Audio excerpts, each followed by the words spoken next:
The man is an obstetrician gynecologist. He performed an abortion for the heiress of the MZ conglomerate. This angered the chairman of MZ Group. No hospital in Korea dared to hire him anymore. After losing his job, the man spent his days drowning his sorrows in alcohol. One day, Choi Go-eun came to find him. She felt responsible for dragging the doctor into this mess. Deep down, she was consumed with guilt. She wanted to do something to make it up to him, but the doctor said his mind was filled with nothing but thoughts of revenge. Revenge against Choi Go-eun and her father. If he hadn't performed that surgery, he wouldn't have ended up like this. He told Choi Go-eun to leave immediately. Then he turned around and walked back into the house. Unexpectedly, Choi Go-eun grabbed him and kissed him forcefully. Faced with this sudden move, Kang Ri-young had no idea what was happening.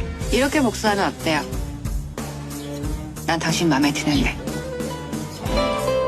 After another night of heavy drinking, Choi Go-eun appeared by his side again. On this very night, Kang Ri-young's life began to change dramatically. He understood one thing: when faced with absolute money, love no longer mattered. After selling his body, Kang Ri-young quickly regained his position. He even became the chief of obstetrics and gynecology at MZ Medical Center. But soon after, tragedy struck. The Choi family's only son, Choi Dong-hoon, suddenly died. Due to Kang Ri-young's defective sperm, Choi Dong-hoon had left no children behind. This was a devastating blow to the Choi family. The chairman learned that the space station might have a way to give Choi Dong-hoon an heir, so he spent 70 billion Korean won, sending Kang Ri-young to the space station to solve this problem. Accompanied by 2 professional astronauts, Kang Ri-young began his space journey filled with fear and anxiety. But Kang Ri-young couldn't adapt to the weightless environment. He could only cover his mouth tightly to ease his nausea. Eve brought Kang Ri-young to the rest area. Just then, the foreign astronaut spotted something rapidly approaching on the radar. Before they could react, their space capsule was struck by a severed hand. The capsule began spinning violently. The situation was extremely dangerous. Fortunately,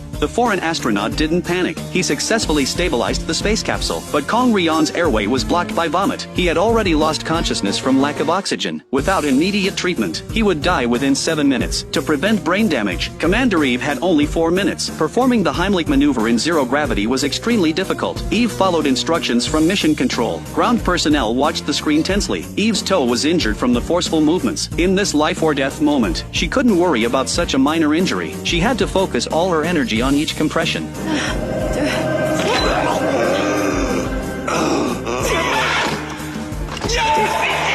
Until the piece of apple was expelled from Kang Ri-young's mouth, everyone finally breathed a sigh of relief. After his breathing was restored, Kang Ri-young quickly regained consciousness. Eve held up her finger asking Kang Ri-young how many this was, but all he could see were floating droplets of blood, and the wound on the commander's big toe.